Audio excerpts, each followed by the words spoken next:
नमस्कार। हिंदी मतलब नवीन अवस्थी। तो देखते हैं, हमने पिछले वीडियो में आपको कैकेयी के अनुताप के बारे में बताया और उसको 4 भागों में हमने वीडियो बनाया है। जिन लोगों ने नहीं देखा है वो वीडियो ज़रूर देख लें। अब इनका इंटरमीडिएट यूपी बोर्ड कक्षा 12 के अंतर्गत इनका अगला शीर्षक है गीत।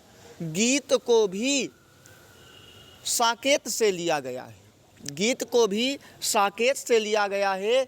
और यहाँ पे देखिए, राम और सीता के विषय में तो ज़्यादातर सब ने लिखा, राधा और कृष्ण के बारे में तो अधिकांशतया सब ने लिखा, परंतु यहाँ पर उर्मिला के वियोग के बारे में मैथिली शरण गुप्त हमारे राष्ट्र कवि ने लिखा है। उर्मिला किस प्रकार से, उर्मिला किसकी पत्नी थी? तो लक्ष्मण जी की पत्नी थी। तो वही बताया गया कि उर्मिला किस प्रकार से 14 वर्षों तक अपने प्रियतम की प्रतीक्षा करती आई हैं। अब देखिए, यहाँ पे 2 मत हैं। कहीं कहीं ये मत मिलता है कि जो उर्मिला हैं वह जब से श्री लक्ष्मण जी चले गए थे वनवास, तब से आने तक केवल उर्मिला सोती रही हैं। एक मत ये है, मतलब योग निद्रा जो है, लक्ष्मण की भी योग निद्रा उर्मिला ने ले ली थी। तो लक्ष्मण जी आ गए थे और इसके पश्चात भी, इसके बाद भी उर्मिला जान नहीं पाई थी कि ये आ गए हैं। परंतु यहाँ पे मैथिली शरण गुप्त के अनुसार उर्मिला जो है 14 वर्षों तक जागती ही रही हैं। उर्मिला 14 वर्षों तक जागती रही हैं, सोई नहीं है, केवल अपने प्रियतम की प्रतीक्षा करती रही हैं। और यहाँ पे सीधी सी बात है, प्रियतम के ना होने पर जो कष्ट मिल रहा है, जो हृदय को कष्ट हो रहा है, उसको बताने का प्रयास हमारे मैथिली शरण गुप्त ने बहुत ही अच्छी तरह से किया है। तो अब हम सीधे सीधे पाठ पे आते हैं। कहता है, निरख सखी ये खंजन आए, मेरे फेरे उन मेरे रंजन ने, नयन इधर मन भाए। निरख सखी ये खंजन आए। निरख सखी, निरख सखी ये खंजन आए। निरख माने होता है देखना, सखी माने सखी, खंजन माने खंजन पक्षी, आए माने आ गए हैं। निरख माने क्या बताया? देखना। निरख माने देखना, खंजन सखी माने हे सखी। अब उर्मिला की सखियाँ कौन सी होंगी? जो उनकी दासी होंगी वही तो उनकी सखियाँ होंगी, दूसरी तो कोई होंगी नहीं। तो ये अपनी सखियों से ही कह रही हैं, ठीक है। जो दासियाँ हैं उन्हीं को ही सखी बना के कह रही हैं। खंजन आए, खंजन क्या होता है? पक्षी। खंजन एक प्रकार का पक्षी होता है। खंजन एक प्रकार का पक्षी होता है जो अपने नेत्रों के कारण बहुत ही सुंदर माना जाता है। ये देखिए, ये है आपका खंजन पक्षी। ये अपने नेत्रों के कारण बहुत ही सुंदर माना जाता है और ये अनेक कलर के पाए जाते हैं। ये नहीं है कि ज़रूरी नहीं है कि केवल इसी रंग का पाया जाए। हमने आपको बताया इस प्रकार से होता है। रंग अलग हो सकते हैं लेकिन पक्षी इसी तरीके से होता है। तो इस पक्षी की बात की गई है क्योंकि ये पक्षी जो है वो बहुत ही आँखों के कारण सुंदर होता है। तो वही कहता है कि निरख सखी ये खंजन आए, हे सखी इधर देखो या खंजन पक्षी आ गए हैं। वाटिका में खड़ी हुई हैं तो कह रहा है, हे सखी इधर देखो या खंजन पक्षी आ गए हैं। तो कैसे खंजन पक्षी आ गए हैं, अर्थात सुंदर नेत्रों वाला खंजन पक्षी आ गया है। तो सीधी सी बात है, यहाँ पे लक्ष्मण की याद आई है उर्मिला को, लेकिन किस अंग की याद आई है खंजन को देख करके? तो सीधी सी बात है, सबसे सुंदर इसके नेत्र होते हैं, नेत्र होते हैं। तो यहाँ पे लक्ष्मण के नेत्रों की बात, नेत्रों की याद आई है। तो इस तरीके बोल सकते हैं कि उर्मिला अपनी सखी से कहती है कि हे सखी इधर देखो, या सुंदर नेत्रों वाला, या लक्ष्मण के समान, या प्रियतम के, लक्ष्मण नाम नहीं लेंगी क्योंकि भारतीय नारी कभी भी अपने पति का नाम नहीं ले सकती है। तो मेरे प्रियतम के नेत्रों के समान या सुंदर नेत्रों के समान या पक्षी खंजन यहाँ पर आ गया है। या तो कोई ज़्यादा दिक्कत नहीं है, आप सीधे सीधे भी बोल सकते हैं कि उर्मिला अपनी सखी से कहती है कि हे सखी, इस खंजन पक्षी को देखो, यहाँ पर आ गए हैं, फेरे उन मेरे रंजन ने। अब देखिए यहाँ से आपको नीचे वाली से कल लाइन क्लियर हो जाएगी। फेरे उन मेरे रंजन ने, रंजन माने होता है आपका प्रियतम, रंजन माने प्रियतम, फेरे माने फेरा होगा, उन माने उन्होंने, मेरे माने मेरे, रंजन माने प्रियतम ने, नयन माने होते हैं नेत्र, इधर माने इधर, भाई मन भाई, इसी कारण तो आ गया है खंजन पक्षी। तो क्या कहेंगे कि अवश्य ही मेरे प्रियतम ने, अवश्य ही मेरे प्रियतम ने अपने नेत्रों को इस तरफ घुमाया होगा, इसी कारण तो यह खंजन पक्षी उड़ करके यहाँ पर आ गए हैं। किस तरफ बढ़ाया होगा, किस तरफ घुमाया होगा, अर्थात अयोध्या की तरफ घुमाया होगा। तो अब देखते हैं दोनों लाइनों का अर्थ हम चल रहे हैं कि हे सखी इधर देखो, या खंजन पक्षी या सुंदर आँखों वाला खंजन पक्षी यहाँ पर आ गए हैं। अवश्य ही मेरे प्रियतम ने, अवश्य ही मेरे प्रियतम ने, अवश्य ही मेरे प्रियतम ने अपने नेत्रों को अयोध्या की तरफ बढ़ाया होगा, अयोध्या की तरफ घुमाया होगा, इसी कारण से यह खंजन पक्षी उड़ करके यहाँ पर आ गए। कहता है एक बार फिर से देखते हैं, अगर क्लियर नहीं हुआ है तो ठीक है, लेकिन बहुत ही इम्पॉर्टेंट है ये यूपी बोर्ड की परीक्षा के दृष्टिकोण से।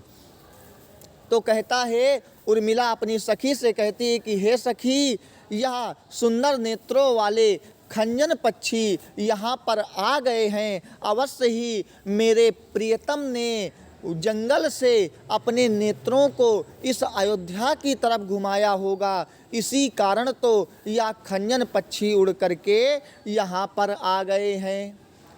क्लियर। आगे कहता है फैला उनके तन का आतप, तन माने शरीर, आतप माने गर्मी, आतप माने गर्मी। कहता है इसी कारण से, इसी कारण से फैल गया है तन का आतप, शरीर की गर्मी।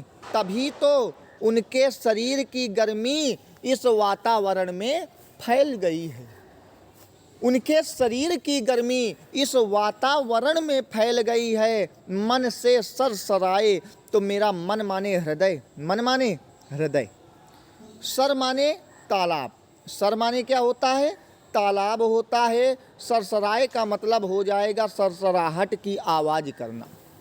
सरसराहट, कभी आप तालाब के किनारे बैठिए तो एक अजीब सी पानी के चलने की आवाज़ आया करती है, तो उसी को ही सरसराहट बोलते हैं। हवा जब चलेगी तेज तो एक आवाज़ आती है, पक्षी बोलते हैं तो आवाज़ आती है, उसको जैसे पक्षियों को बोलने को हम लोग कलरव कहते हैं, उसी प्रकार से जिस प्रकार से जब पक्षी बोलेंगे तो कलरव कहेंगे, उसी प्रकार से जब तालाब में पानी बहेगा तो उसको हम लोग क्या बोलते हैं, सरसराहट की आवाज़ करना। तो वही कहता है कि उनके शरीर की गर्मी, उनके शरीर की गर्मी इस वातावरण में फैल गई है, इसी कारण से उनके शरीर की गर्मी इस वातावरण में फैल गई है, इसी कारण से मेरा हृदय रूपी तालाब भी सरसराहट की आवाज़ करने लगा है। उन्होंने हृदय को क्या बताया, हृदय किसके बराबर बताया है, तालाब के बराबर बताया है, इस बात को ध्यान रखिएगा। आगे कहता है घूमे हुए इस ओर वहाँ, ये हंस यहाँ उड़ छाए। जहाँ पर वो थे, जहाँ पर वो थे, घूमे इस ओर, जहाँ पर थे, कहाँ पे हैं, जंगल में हैं कि नहीं। इस समय राम लक्ष्मण और सीता तीनों लोग वनवास में हैं, तो वनवास कहाँ पे होता है, जंगल में। तो वो जंगल से किधर, इस ओर घूमे, इस ओर किधर, अयोध्या की तरफ। तो कहता है जहाँ पर वो हैं, वहाँ उधर से यह अयोध्या की तरफ अवश्य घूमे होंगे। ये हंस यहाँ उड़ छाए, इसीलिए ये हंसों के समूह भी उड़ करके यहाँ पर आ गए हैं। इसी कारण से ये हंसों को समूह भी उड़ करके यहाँ पर आ गए हैं। देखिए, अगर यहाँ पे हंस की समानता किससे की गई है? लक्ष्मण के शरीर से की गई है। किससे की गई है? लक्ष्मण के शरीर से की गई है। तो यहाँ पे लक्ष्मण के शरीर की तुलना हंसों से की गई है, तो वही कहेगा कि घूमे हुए इस ओर ये हंस यहाँ उड़ छाए, अवश्य ही वह अपनी जगह से अयोध्या की तरफ घूमे होंगे, इसी कारण तो हंस भी उड़ करके यहाँ पर आ गए हैं। आगे कहता है करके ध्यान इस जन का, इस जन का, इस जन माने इस संसार का, अर्थात इन लोगों का। किन लोगों का? अयोध्या के लोगों का। करके ध्यान, ध्यान माने याद, अवश्य ही वो अयोध्या के लोगों की याद करके निश्चय मुस्काए, निश्चित रूप से मुस्काए मतलब मुस्कुराए होंगे। अवश्य ही वे इन अयोध्या के लोगों की याद करके धीरे से मुस्कुराए होंगे। फूल उठे हैं कमल, फूल उठे हैं कमल, अधर से बंदूक सुहाए, फूल उठे हैं कमल। ध्यान दीजिएगा, फूल माने खिल गए हैं, फूल माने खिल गए हैं, कमल माने कमल, कमल माने आपका हो जाएगा कमल, और अधर से माने होता है ओठों के समान, अधर से माने ओठों के समान। बंदूक माने होता है दोपहरिया का फूल। ध्यान दीजिएगा इस चीज़ को, बंदूक माने क्या होता है? दोपहरिया का फूल। दोपहरिया का फूल क्या होता है? ये बेटा जैसे घर में मनी प्लांट का पेड़ लगा होता है, और मनी प्लांट का जो पेड़ होता है वो घर की सुंदरता को बढ़ाता है, इसी प्रकार से जो दोपहरिया के फूल होते हैं उनमें किसी प्रकार की सुगंध विशेष तो नहीं होती, लेकिन वो देखने में बहुत सुंदर दिखाई देते हैं। और यह पुष्प जो होता है वो ज़्यादातर दोपहर में ही, ज़्यादातर जो है ये पेड़ नहीं, फूल, ज़्यादातर यह फूल दोपहर में ही खिलता है। तो वही कहता है कि करके ध्यान इस जन का निश्चय मुस्काए, कहता है हम अयोध्या के लोगों की याद करके वह निश्चित रूप से मुस्कुराए होंगे, इसी कारण तो कमल खिल गए हैं, यहाँ पर लगे हुए कमल खिल गए हैं, और उनके ओठों के समान यह दोपहरिया के फूल भी सुंदर दिखाई दे रहे हैं। सुहाए मतलब होता है सुंदर, सुंदर दिखाई देना। ठीक है, तो कहता है आज हम अयोध्या के लोगों की याद करके वह निश्चित रूप से मुस्कुराए होंगे, इसी कारण यह कमल के फूल खिल गए हैं, और उनके ओठों के समान दोपहरिया के फूल बहुत ही सुंदर दिखाई दे रहे हैं। उनकी मुस्कुराहट किसके जैसी है? कमल के जैसी है। और उनके ओठ किसके समान हैं? तो ध्यान दीजिएगा, उनके ओठ जो हैं वो दोपहरिया के फूल के समान हैं। आगे कहता है स्वागत स्वागत शरद भाग्य से मैंने दर्शन पाए।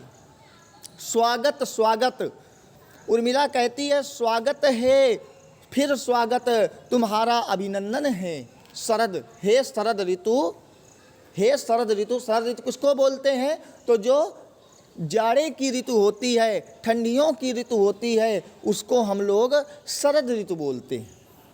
ठीक है, ग्रीष्म ऋतु, वर्षा ऋतु, और जो शरद ऋतु जाड़े की ऋतु जो होती है उसको हम लोग बोलते हैं शरद ऋतु या शिशिर ऋतु, शरद या शिशिर। ठीक है, क्योंकि चैत्र बैसाख ज्येष्ठ ये तो 12 महीने हिंदी पंचांग के अनुसार हो गए। तो वही क्या कह रहा है कि स्वागत शरद, स्वागत, हे शरद ऋतु, मैं तुम्हारा स्वागत करती हूँ, मैं तुम्हारा अभिनंदन करती हूँ। भाग्य से मैंने दर्शन पाए, मैं बहुत बड़ी भाग्यशाली हूँ जो मैंने तुम्हारे दर्शनों को पाया। मैं बहुत बड़ी भाग्यशाली हूँ जो मैंने तुम्हारे दर्शनों को पाया। नभ ने मोती वारे लो अस्त्रु अर्घ भर लाए। नभ ने वो मोती वारे, नभ माने आकाश, नभ माने आकाश, मोती माने होता है मोती, वारे का मतलब हो जाएगा न्यौछावर करना। वारे का मतलब क्या हो जाएगा? न्यौछावर करना। तो कहता है आकाश भी मोतियों को न्यौछावर कर रहा है। और कौन सी मोती, कैसी मोती? जब मोती किस प्रकार से बन जाती है तो ध्यान दीजिएगा, जब आकाश से ऊपर से ओस गिरती है, जब ऊपर से ओस गिरती है और वह ओस घास पे पड़ती है तो ऐसा लगता है जैसे मोतियां बिछी हुई हैं। क्या बिछी हुई है? मोतियां बिछी हुई हैं। तो वही कहता है कि तुम्हारे आने की खुशी में, तुम्हारे आने की खुशी में आकाश रूपी, तुम्हारे आने की खुशी में आकाश भी ओस रूपी मोतियों को, कौन सा मोती हो जाएगा? ओस रूपी मोती। ध्यान दीजिएगा, ओस रूपी मोती। तुम्हारे आने की खुशी में, तुम्हारे आने की खुशी में आकाश भी ओस रूपी मोतियों को न्यौछावर कर रहा है। लो अश्रु अर्घ भर लाए, अर्घ भर लाए, अश्रु माने आंसू, अर्घ माने पूरी तरह से, भर लाए माने भर आए हैं। और तुम्हें देख करके मेरी आँखों में भी पूरी तरह से आंसू भर आए हैं। अर्थात जब मैंने तुम्हें देखा तो मुझे अपने प्रीतम की याद आ गई। और प्रीतम कौन? लक्ष्मण, उनकी याद आ गई। और जब वो नहीं थे तो स्वतः ही मेरी आँखों में क्या आ गए? आंसू आ गए। क्लियर है? तो हे शरद ऋतु, मैं तुम्हारा स्वागत करती हूँ, मैं तुम्हारा अभिनंदन करती हूँ। मैं बहुत ही भाग्यशाली हूँ जो तुम्हारे दर्शनों को मैंने प्राप्त किया। और तुम्हारे आने की खुशी में, तुम्हारे आने की खुशी में आकाश भी ओस रूपी मोतियों को न्यौछावर कर रहा है। और तुम्हें देखने के बाद मेरी आँखों में भी आंसू पूरी तरह से भर आए हैं। ध्यान दीजिएगा, इसमें अलंकार जो है रूपक और उपमा, दो अलंकार बहुत अच्छे तरह से दिए हुए हैं। इस चीज़ को आप थोड़ा सा नोटिस करिएगा। अब देखिए, अगला है आपका शिशिर न फिर गिरिवन में। इसको मैं अब आपको कल पढ़ाऊँगा। आज आप केवल इसे, बहुत ही इम्पॉर्टेंट है, आप इसे ज़रूर देखें और अच्छी तरह से देखें, जिससे आपको किसी भी प्रकार की परीक्षा देते समय कोई समस्या ना हो। ठीक है, मिलते हैं इसी टॉपिक से, लेकिन वो भाग 2 के रूप में। मैं बिल्कुल आराम से, आप लोग आराम से पढ़िए, कोई समस्या नहीं है। ठीक है, और इसके बाद में अलग अलग भाग में इसको हम लिखेंगे और पढ़ेंगे।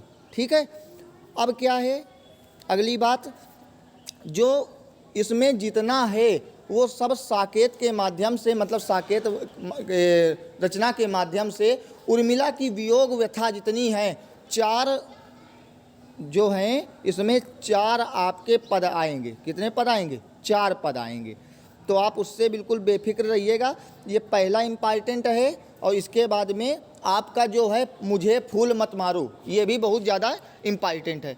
तो आप लोगों को अगर कोई समस्या हो तो आप कमेंट ज़रूर करिए, शेयर करना बिल्कुल मत भूलिए और चैनल को सब्सक्राइब ज़रूर कर लीजिएगा। धन्यवाद।